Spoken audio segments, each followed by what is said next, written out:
লাইলাতুল কদর এই রাতটি কি সত্যি এমন বিশেষ? কিভাবে চেনা যাবে এবং কিভাবে আমরা এর বরকত সর্বোচ্চ পাবো? Subscribe to my channel.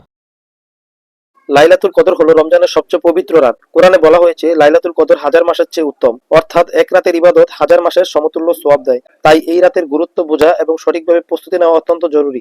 লাইলাতুল কদর সাধারণত রমজান মাসের শেষের 10 দিনের বিজোড় রাতগুলোতে পড়ে, যেমন 21, 23, 25, 27 বা 29 তারিখে বা 29 রোজা। হাদিসে এসেছে যারা এই রাতের জন্য ইবাদত ও দোয়া বেশি করবে, আল্লাহ তাদের সমস্ত পুরনো গুনাহ মাফ করবেন। কিভাবে চেনা যায়? হাদিস অনুযায়ী লাইলাতুল কদরের রাত শান্ত, আবহাওয়া সুন্দর, আলো কম এবং দিনের সূর্য উজ্জ্বল ও কোমল হয়।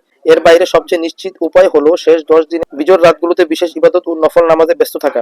এই রাতে আমাদের করণীয়: 1 নাম্বার, রাতে তাহাজ্জুদ নামাজ পড়া। 2 নাম্বার, কোরআন পাঠ ও তেলাওয়াত করা। 3 নাম্বার, আল্লাহর উদ্দেশ্য দোয়া ও ইস্তেগফার করা। 4 নাম্বার, সদকা ও নেক কাজ করা। 5 নাম্বার, পরিবার ও আত্মীয়দের সাথে নেকামাল শেয়ার করা। লাইলাতুল কদর এক অভিশপ্ত রাত নয়, বরং একটি সুযোগ। এই রাতের ইবাদত আমাদের জীবন বদলে দিতে পারে, মন, শরীর ও আত্মাকে পরিশুদ্ধ করে। সুতরাং প্রস্তুতি নিন, সময়কে সঠিকভাবে ব্যবহার করুন এবং লাইলাতুল কদরের বরকত অর্জন করুন। এই রাতের ইবাদত কখনো নষ্ট হয় না, তাই শেষ 10 দিনে আরো বেশি সচেতন হয়ে নফল দোয়া এবং কোরআন পাঠে মন দিন। আপনার আত্মা, মন ও জীবন এই রাতের বরকত দ্বারা আলোকিত হবে।